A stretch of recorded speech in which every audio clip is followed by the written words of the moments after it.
বিশেষ করে যেটা আসে এক্সাম হলে, এক্সাম পেপারে যেটা আসবে সেটা হচ্ছে benzene like structure. Benzene like স্ট্রাকচারের উপর রেজোনেন্স গুলো খুব আসে। তো আমি একটা একটা করে দেখাচ্ছি, তোমরা দেখো, খুব ইন্টারেস্টিং, হেভি মজার জিনিস।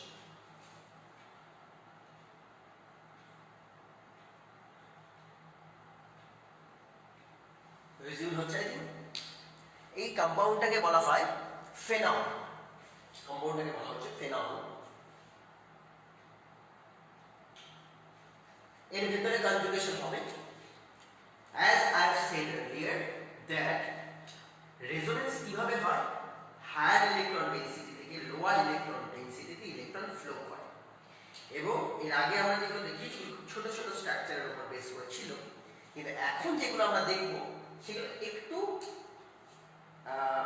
ভার্সেটাইল স্ট্রাকচার, একটু একটু বড় স্ট্রাকচার। দেখো, তো higher electron density I think তোমরা বুঝে গেছো যে কোথায় ইলেকট্রন ডেনসিটি বেশি আছে। আই থিঙ্ক বুঝে গেছো যে হ্যাঁ, অক্সিজেন অ্যাটম যার কাছে দুটো লোন পেয়ার আছে, অক্সিজেন অ্যাটম ওর কাছে দুটো লোন পেয়ার আছে। তো আই থিঙ্ক ওখানে ইলেকট্রন ডেনসিটি বেশি হবে এবং ওখান থেকে ইলেকট্রন ফ্লো করে আসবে, বন্ড ফর্ম করবে। তার আগে একটু রিমাইন্ড করিয়ে দিই তোমাদেরকে যে রেজোনেন্সে এই জিনিসগুলো খুব important. These two electrons will make a bond, and this one bond can be represented as a lone pair. মানে এই বন্ডটাকে আবার লোন পেয়ার হিসেবে রাখা যেতে পারে। This bond can also be represented as a negative charge. Negative charge হিসেবে ওকে represent করা যেতে পারে। So these three forms are equivalent. এটা তোমাদের এখানে পেয়ার অফ ইলেকট্রন রয়েছে। সো পেয়ার অফ ইলেকট্রনের কাজ ও ফাংশন একটা বন্ড ফর্ম করা। তো কিভাবে বন্ড ফর্ম করে, জাস্ট ফ্লো করবে, একটা জায়গা থেকে আরেকটা দিকে শিফট হবে, দ্যাট ইজ কল্ড ডিলোকালাইজেশন। তার লোকালিটি চেঞ্জ করে আরেকটা জায়গায় ডিসপ্লেসড হয়ে যাবে। Loosely electron, loosely bound electron, যেগুলোকে আমরা বলতে পারি lone pair or pi electrons, এরাই ফ্লো করে ন্যাচারালি। ও একসাথে আমরা দুটো করে সাইন দেওয়ার চেষ্টা করবো। কিরকম দেখো, কজ এন্ড এফেক্টের মধ্যে। কিরকম, এই ইলেকট্রন পেয়ারটা যখন এইখানে এসে বন্ড ফর্ম করবে, আই থিঙ্ক এখানে ইলেকট্রন ডেনসিটি বেশি, তো এখান থেকে ইলেকট্রন ফ্লো করে চলে আসলো এখানে। নিশ্চয়ই ইলেকট্রনটা ফ্লো করে হাইড্রোজেনের দিকে যাবে না, কারণ হাইড্রোজেনের কাছে কোনো পাই বন্ড নেই, তো ইলাংগেশন পাবে না, তো শুধু শুধু ওখানে যাবে না। তুমি বলো হাইড্রোজেনের কাছে গেলে হাইড্রোজেনের সাথে ডাবল বন্ড ফর্ম করতে হবে। তুমি জানো হাইড্রোজেনের ভ্যালেন্সি 1, তোমরা সবাই জানো। তো আই থিঙ্ক উপরে যাবে না, তো ওই ভিতরের দিকে ঢুকছে। তো দেখো এখানে একটা মজার জিনিস, এই যে কার্বনটা, যে কার্বনটাকে আমি মার্ক করলাম, এই কার্বনটার কাছে কতগুলো ইলেকট্রন অলরেডি প্রেজেন্ট আছে? হ্যাঁ, 4টি ইলেকট্রন অলরেডি প্রেজেন্ট আছে। তো যখন একটা বন্ড ফর্মেশন হবে, সঙ্গে সঙ্গে রিজেক্ট্যান্ট কাউন্ট হয়ে গেল 5, 5টা বন্ড হয়ে যাবে যদি এখানে বন্ড ফর্ম করে। তাহলে এটা ড্র করে দেখাচ্ছি, যদি এটা বন্ড ফর্ম করে তাহলে কেমন দেখাবে।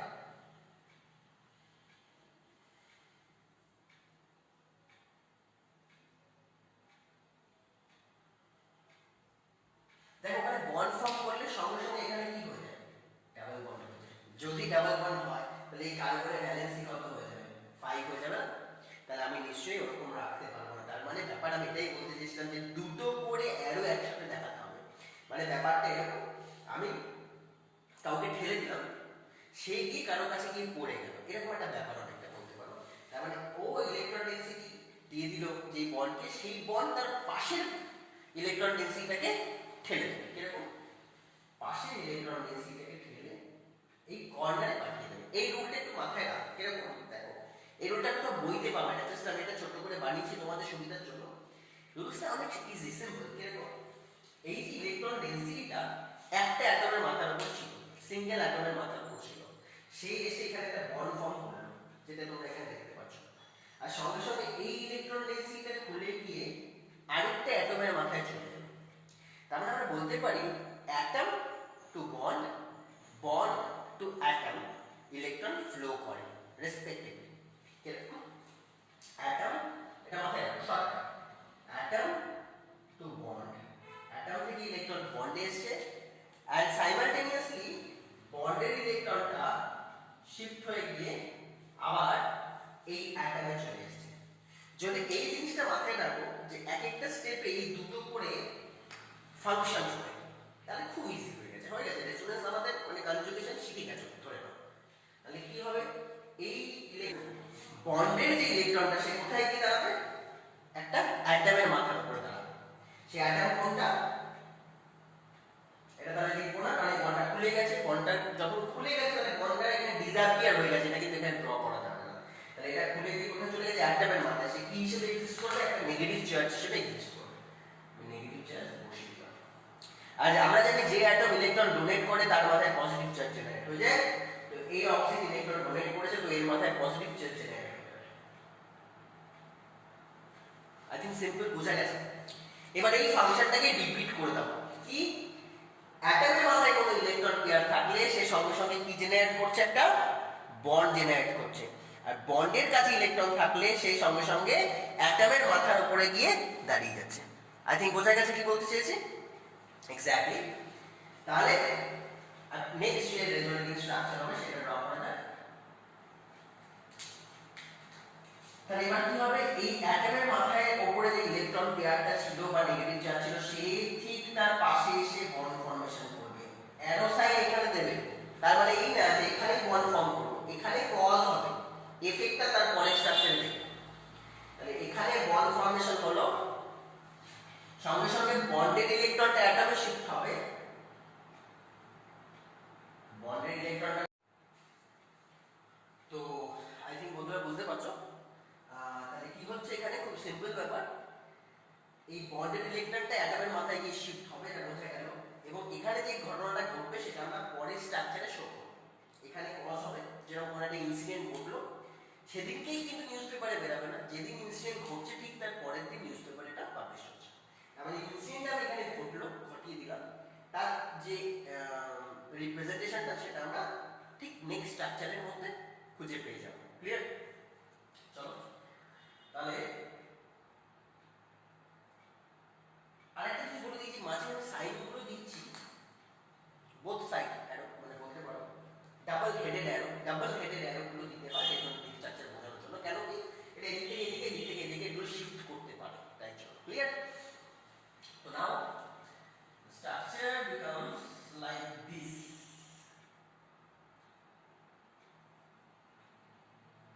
অক্সিজেন নিয়ে ধরবো না, অক্সিজেন যা করার করে ফেলেছে, অক্সিজেনের মাথায় পজিটিভ চার্জ হয়ে গেছে, ওটা নিয়ে কোনো প্রবলেম নেই। যেটা নিয়ে প্রবলেম সেটা হচ্ছে একজন অ্যাপিয়ার করবে, একজন ডিসঅ্যাপিয়ার করবে। এই যে নেগেটিভ চার্জ যেটা আছে, নেগেটিভ চার্জটা যদি ডিসঅ্যাপিয়ার করে তাহলে বন্ড ফর্ম করবে। তাহলে নেগেটিভ চার্জ ডিসঅ্যাপিয়ার করলে সে বন্ড ফর্ম করে ফেললো, আর এই বন্ড ডিসঅ্যাপিয়ার করলে সে নেগেটিভ চার্জ করে ফেললো অ্যাটমের মাথার উপরে। কি সিম্পল, বোঝা গেছে? একদম সিম্পল জিনিস। একই কাজ আমরা এখানে করবো। দেখো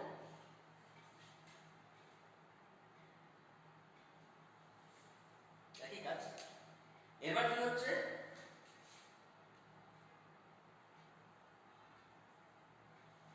atom to bond, bond to atom shifting হবে। দেখো আমার atom to bond আর bond to atom, electron shift হয়ে গেল। এখানে যে ইনসিডেন্টটা ঘটলো সেটা আমরা নেক্সট স্ট্রাকচারের মধ্যে পাবলিশ করব। অ্যাটম থেকে বন্ড হয়েছে, বন্ডটা গিয়ে অ্যাটমের মাথায় গিয়ে উপরে গিয়ে নেগেটিভ চার্জ হয়ে দাঁড়িয়ে গেল।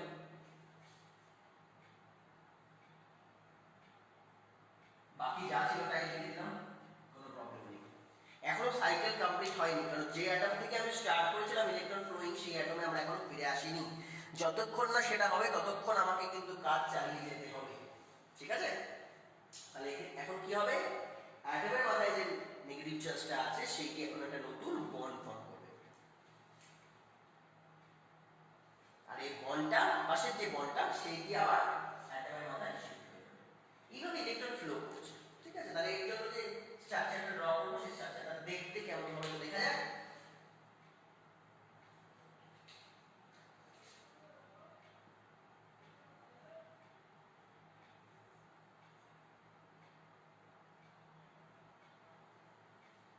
নিউ বন্ড ফর্ম করছে এখানে। আর এই যে ওল্ড যে বন্ডটা রয়েছে, অলরেডি যে ওল্ড বন্ডটা তুমি দেখতে পাচ্ছ, সেই ওল্ড বন্ড এবার কোথায় যাবে, ওর ডেস্টিনেশনটা কোথায়? ওল্ড বন্ডটা গেছে এই অক্সিজেন অ্যাটমের মাথার উপরে, ওর মাথার উপরে অলরেডি একটা পজিটিভ চার্জ ছিল, আর একটা বন্ড যখন গিয়ে ওই অ্যাটমের মাথার উপরে যাবে সে নেগেটিভ চার্জ নিয়ে যাবে, তো নেগেটিভ আর পজিটিভ মিলে ওই জায়গাটা নিউট্রাল হয়ে গেছে। ক্লিয়ার? বোঝা গেছে? এইভাবে আমাদের কাজ শেষ। যে অ্যাটম থেকে আমি স্টার্ট করেছিলাম ইলেকট্রন ফ্লোয়িং, সেই অ্যাটমে ফিরে এসেছি। এটা অনেকটা মিউজিক্যাল বলের মতো। মিউজিক্যাল বল খেলা দেখেছো? ধরো 6টা মেম্বার খেলছে, বাইরে একজন হোস্ট আছে, সেই বলটাকে ছুড়ে দিল যে কোনো একজনের হাতে, দেন মিউজিক চালিয়ে দিল আর বলটা ঘুরছে একজনের পর থেকে ঘুরছে। তাহলে এখানে তাই হচ্ছে। এই ইলেকট্রন এখান থেকে শিফট হয়ে অ্যাটমে গেল, এই অ্যাটম থেকে আবার এখানে গেল, এই অ্যাটম থেকে আবার এখানে পাশেরটায় গেল, তার পাশেরটায় গেল, এইভাবে করবে যতক্ষণ না মিউজিকটা বন্ধ হচ্ছে। আর মিউজিকটা বন্ধ হয়ে গেলেই সে আবার বলটা হোস্টকে দিয়ে দিল। হোস্ট মিন্স এখানে অক্সিজেন, আর এখানে হোস্টকে অক্সিজেন, কারণ অক্সিজেন বলটা ছুটছে। বল মিন্স ইলেকট্রন পেয়ার, সেটাকে আমি বোঝাচ্ছি। একটু পরে তুমি অ্যানিমেশনে দেখতে পাবে যে এটাকে কিভাবে আমরা কম্পেয়ার করতে পারি।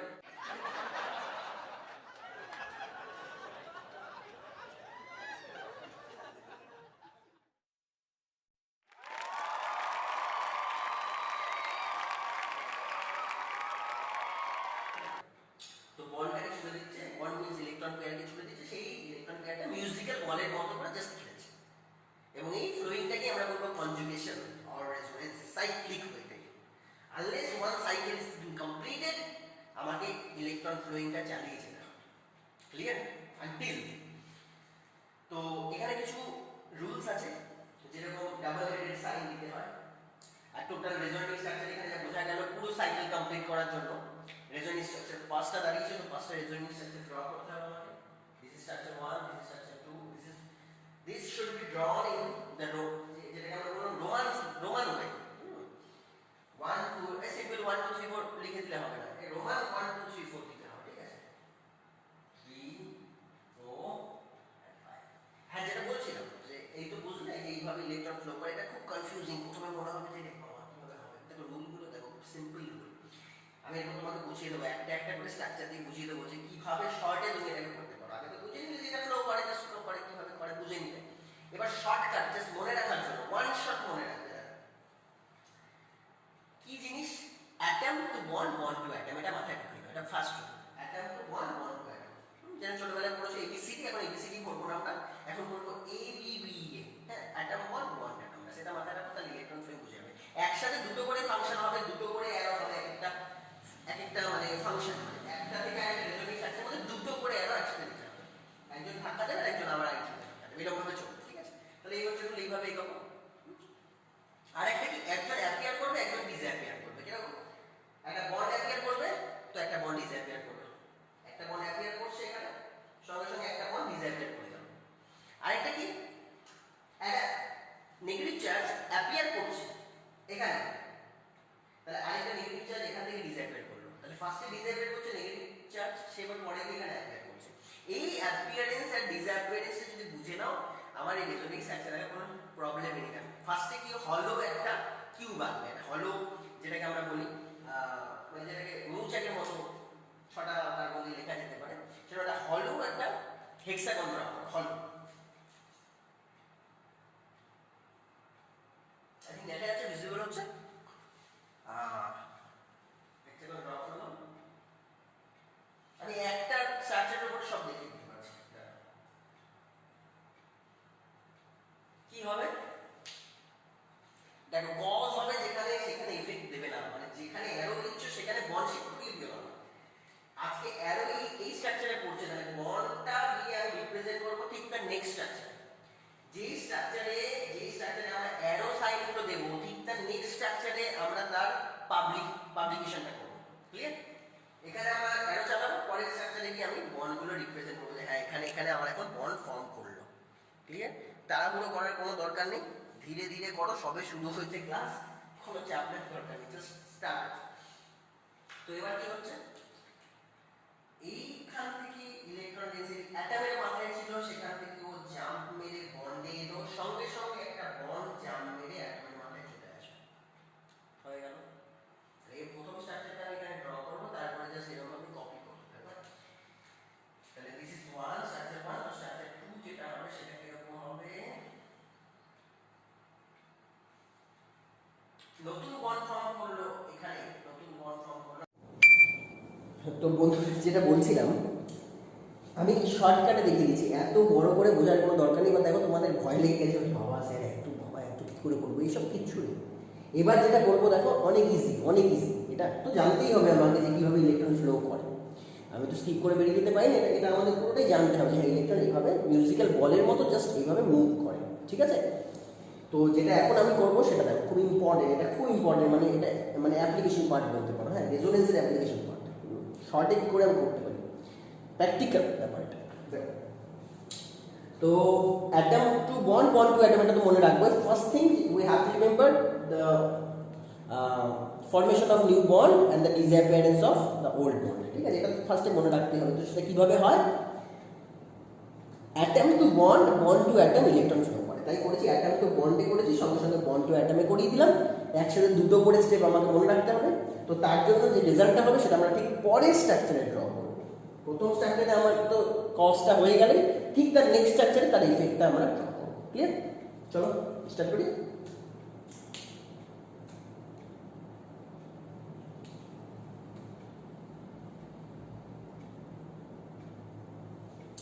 হলো একটা হেক্সাগন ড্র করবে, হলো হেক্সাগন। এটা খুব ইম্পর্টেন্ট জিনিস, হলো জিনিস ড্র করা। তাহলে কি করছি এবার দেখো, আমার কাছে ইলেকট্রনটা কোথায় ছিল? ইলেকট্রনটা ছিল অক্সিজেনের মাথার উপর, ইলেকট্রন পেয়ার। সেটা কোথায় চলে আসবে, ঠিক একটা করে অ্যাটম শিফট করে দেবে। মানে ধরো আজকে আমার কাছে ধরো তিনজন আছে, তিনজন মেম্বার আছে, 1 2 3, কি হবে, একের কাছে আমার কাছে ইলেকট্রন পেয়ার ছিল বা নেগেটিভ ছিল, সে কোথায় চলে যাবে, তিনের কাছে চলে যাবে। ডাইরেক্ট শিফট হবে যখন, তখন একের থেকে মুছে আমরা সেটাকে কোথায় ড্র করবো, তিনের কাছে ড্র করবো। একই সেম, একের কাছে নেগেটিভ ছিল, ঠিক after resonance, after first function, মানে ইলেকট্রন ফ্লো করার পর কোথায় সেটা ড্র করবো, ঠিক তার 3 নম্বর মেম্বারের কাছে ড্র করবো। তখন একেরটা আমরা মুছে দেবো। বুঝতে পারছো কি জিনিস? তাহলে এখন কি অক্সিজেনের কাছে ছিল, তাহলে অক্সিজেনের পাশের অ্যাটম কোনটা, মানে একের পাশের পাশে, তাহলে 3 হলো। মানে অক্সিজেনের পাশে, মানে একটা অ্যাডজাসেন্ট, ঠিক তার পাশের অ্যাডজাসেন্ট, ওখানে গিয়ে তাহলে কোন সেন্টারটা হচ্ছে, অক্সিজেনের কাছে ছিল এইটা, তাহলে এখানে যাবে নেগেটিভ চার্জ। কেন আমরা জানি, ওই যে উপরে ড্র করা আছে, ইলেকট্রন পেয়ার মানে নেগেটিভ চার্জ। তাহলে ইলেকট্রন পেয়ার এখানে ছিল, তাহলে এখানে হয়ে যাবে নেগেটিভ চার্জ। আর যে ডোনেট করে সেখানে কি হয়ে যায়, পজিটিভ চার্জ হয়ে যায়। নিউ বন্ড কিভাবে ফর্ম করবো দেখো, নিউ বন্ড এখানে একটা ফর্ম করবে, আর ওল্ড বন্ডটা উঠে এখানে চলে আসবে, বাকি যা ছিল তাই অ্যাজ ইট ইজ থেকে যাবে। এইভাবে হয়ে যাবে। এটা প্রথম। সেকেন্ডটাতে মানে এটা সেকেন্ড স্ট্রাকচার। থার্ড স্ট্রাকচার থেকে ব্যাপারটা আরো ইজি হয়ে গেছে, একদম কপি পেস্ট করে দেবে। দেখো কি করবে, হলো একটা হেক্সাগন ড্র করো। আমার তো মনে হয় হলো হেক্সাগন আমি ড্র করে রাখি, আমি তো জানি 5টা করে স্ট্রাকচার হবে, তো হলো হেক্সাগন ড্র করে রাখি। আরে খেলাটা মজা পাবে।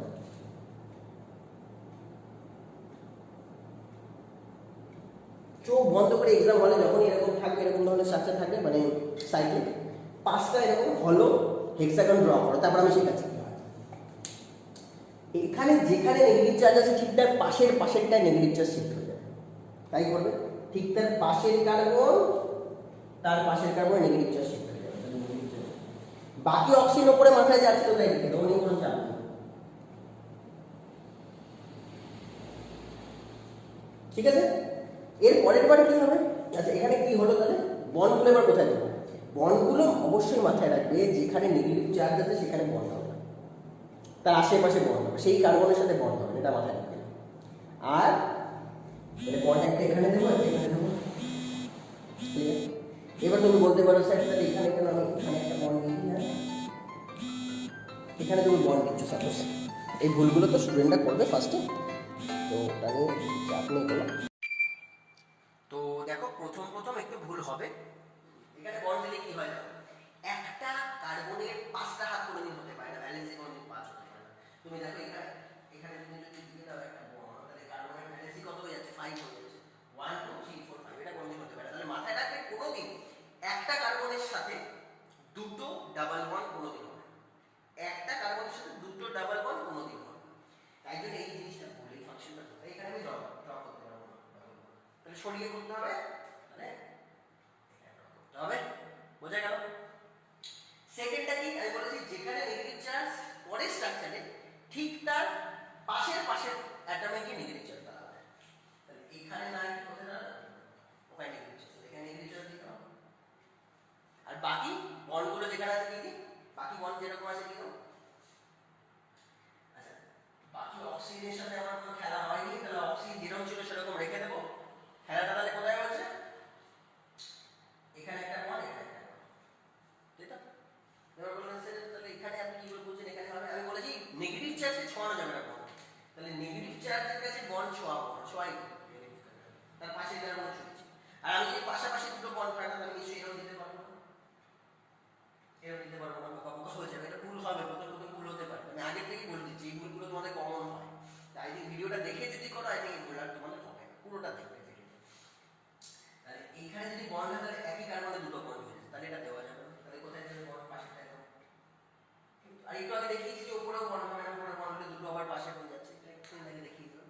তাহলে বন্ডটাকে প্লেস করা খুব ইজি, আর নেগেটিভ চার্জে প্লেস করা তো শিখিয়ে দিলাম। কিরকম, যেখানে নেগেটিভ চার্জ আছে পরের স্ট্রাকচারে ঠিক তার পাশের অ্যাটমে গিয়ে নেগেটিভ চার্জ হবে, ঠিক আছে?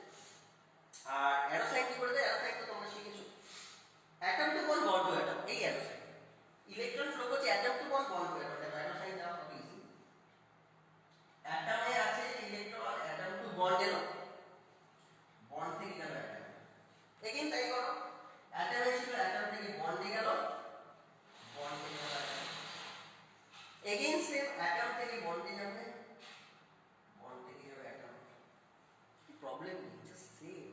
হ্যাঁ, atom to bond bond to atom, তাহলে ইলেকট্রন ফ্লো করাটা তো বুঝে গেলাম, আর নেগেটিভ চার্জ আর বন্ড প্লেস করাটা বুঝে গেলাম। তো এখানেও তাই হবে, নতুন স্ট্রাকচারটা কি হবে বুঝতেই পারছি।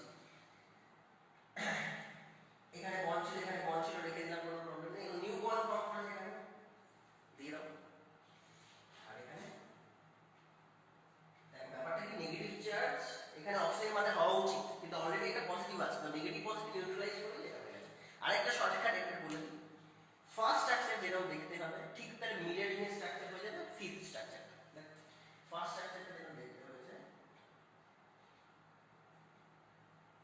ফিফথ স্ট্রাকচারটা এরই মিরর ইমেজ। তুমি এটা আয়না রাখবে এরকম, ঠিক যেরকম আয়নায় যেরকম দেখাবে এটাকে ঠিক এরকম দেখাচ্ছে, ঠিক তেমন ওটা দেখাচ্ছে, তাই তো? এই হচ্ছে ব্যাপার, এটা শর্টকাট। তাহলে আই থিঙ্ক ভিডিওটা বারবার রিভাইন্ড করে করে দেখো, হেভি মজা লাগবে। এর থেকে মজার জিনিস আর কিছু নেই। কি হচ্ছে বুঝতেই পারছো, atom to bond bond to atom, আর কিছু নেই। ইলেকট্রন ফ্লো আর নেগেটিভ চার্জ কিভাবে প্লেস করবে, যেখানে নেগেটিভ চার্জ আগের স্ট্রাকচারে ছিল ঠিক তার পরের স্ট্রাকচারে কি হবে, পাশের অ্যাটমে পাশের কার্বনে নেগেটিভ চার্জ হয়ে যাবে। আর বন্ডগুলোকে কোথায় প্লেস করবে, ওর মাঝখানে প্লেস করবে, কোনোদিন নেগেটিভ চার্জের সাথে গায়ে যেন না লেগে যায়, এটা মাথায় রাখবে। হয়ে গেল, এত বলে করার দরকার নেই, তবে প্রথমবার শেখাচ্ছিলাম তো এটা শিখতে হবে। তো আই থিঙ্ক এনজয় করেছো ভিডিওটা। তো তোমাদের একটা হোমওয়ার্ক দেখি তোমরা কেমন পারো। তো হোমওয়ার্ক ফার্স্ট, মজার জিনিস, হেভি মজা, করতে পারলে মজা আসবে। স্যার আরেকটা করতে দিন, আরেকটা করতে দিন, এরকম ব্যাপার। লোন পেয়ার থাকলেই এটা হবে, মাথার উপর লোন পেয়ার থাকলেই এটা হবে।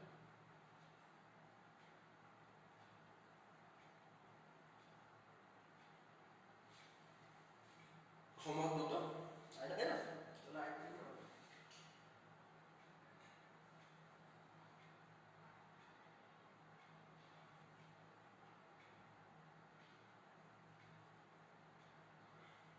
ভয় পাওয়ার কোনো কারণ নেই, এনএ সিএসসি দিয়েছে মানে ভয় পাওয়ার কোনো কারণ নেই। এনের কাছে লোন পেয়ার আছে, যা করবে লোন পেয়ারই কাজ করবে, ঠিক আছে?